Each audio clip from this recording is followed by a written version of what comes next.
Epic Games just introduced Lore, a free and open source version control designed to replace Git and Perforce. Is this a Git killer? Tim Sweeney, the CEO of Epic Games, thinks this will be. Git was designed around distributed source code, Perforce was designed around centralized development and large binary assets that is required in game development. Lore attempts to combine both approaches while remaining completely open source. It was built specifically for the kind of projects Epic works on, like Unreal Engine and Fortnite. The daily workflow using Lore is intentionally familiar, so if you know Git, you already understand most of Lore. So here's like an example with how you can use Lore. So first you want to install that or the CLI. Personally, I prefer the CLI and just run Lore server to run the server in the terminal. You want to check the server health. And after that, you want to create the project. And to create a repository, you do Lore repository create and then point to the URL that you want the repository created. After you have that, you want to create some files. That's at least like a short example you can use. And then the equivalent of adding inside of Lore is Lore stage, then the files, unlike just git add. And committing, a very similar terminology. It's a very similar workflow with using Git. As you can see right here, they even have branches. Now, instead of Git pull, you do something like Lore sync.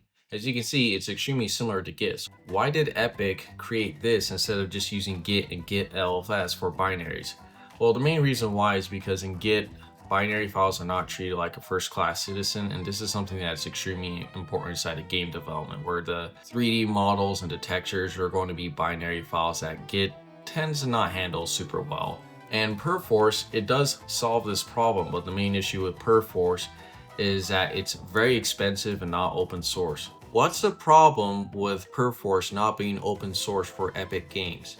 Epic Games is not looking to just build a product with Unreal Engine. They're looking to build a metaverse-like platform that people can build on with confidence that it will be stable. If we learned anything from the Unity pricing fiasco, it's proven that closed source and proprietary solutions that hold massive leverage over your entire project can and sometimes will cause a lot of instability. Stability is a non-negotiable for Epic that they cannot afford to risk. And only open source can truly provide that stability and trust for game developers, especially with so many people on edge after that pricing fiasco. In fact, that whole pricing fiasco led to a massive rise to game engines like Godot that is feature complete and fully open source under the MIT license. So this is exactly what motivated Epic to create Lore.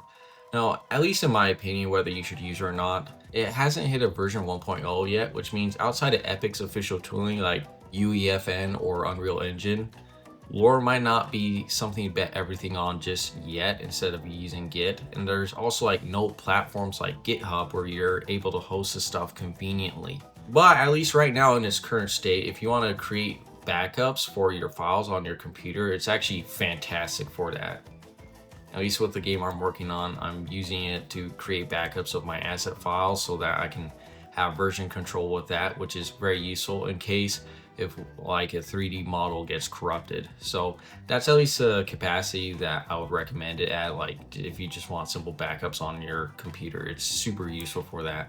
Lore is not Git but different, but it's mostly designed to integrate all the solutions on top of Git that platforms like GitHub and Hugging Face use, so that binary files are treated like a first-class citizen with open source tooling. That way anyone can use it, and maybe it may or may not be a open standard, we shall see.